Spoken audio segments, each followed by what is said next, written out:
आणि राजसाहेबांबद्दल मी काय बोलावं. खरं तर इतका मी मोठा नव्हे त्यांच्या इतका, अनुभवाने, मानाने आणि वयाने देखील. आणि राजसाहेबांचं कर्तृत्व हे खूप मोठं आहे आणि अजूनही मोठं होणार आहे. आणि आपल्या महाराष्ट्रासाठी एक पडलेलं ते गोड स्वप्न आहे, असं या कडू माणसाकडनं मी सांगू शकेन. नक्कीच मी पण कधीतरी स्ट्रगलर होतो आणि अजूनही आहे. अजूनही माझं स्ट्रगल संपलेलं नाहीये, तेव्हा चालूच राहील. आणि मी आवर्जून सांगेन, म्हणजे राजसाहेबांना तर माझ्याकडून आजच्या वाढदिवसाच्या हार्दिक भरपूर भरपूर शुभेच्छा. सावंत साहेबांतर्फे पण शुभेच्छा नक्कीच आहेत. एक आहे की ते पण कलाकार आहेत आणि सावंत साहेबांनी कला जोपासली आणि इतक्या लोकांना इथे बोलवलं, याबद्दल हे कौतुकास्पद गोष्ट आहे. मी पण स्वतः कलाकार आहे आणि मला खूप हेवा वाटतो किंवा काय की राजसाहेब चित्र काढतात आणि मी सुद्धा चित्र काढतो. त्यामुळे मला त्या सगळ्या गोष्टींचं आकर्षण आहे.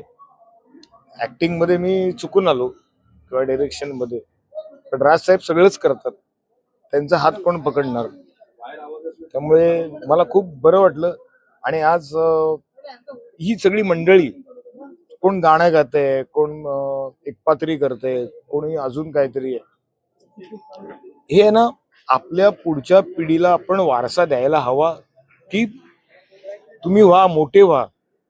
कारण ते जर मोठे झाले तर आमच्यासारखे हे कोणतरी आम्हाला बोलवतील कुठेतरी. मी तर मोठं व्हायला पाहिजे ना.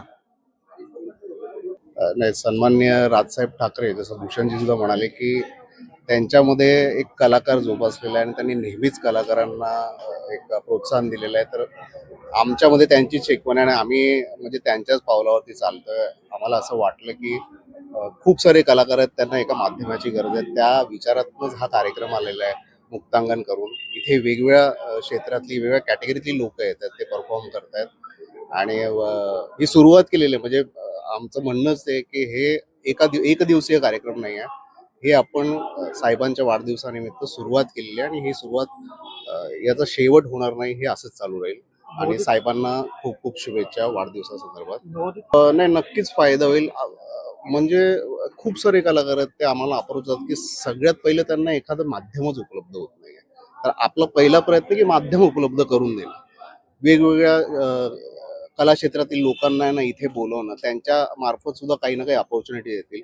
तर आपण ते अपॉर्च्युनिटी बिल्ड करायचा एक प्रयत्न करतोय आणि नक्कीच त्याला यश येईल असं आम्हाला तरी वाटतंय.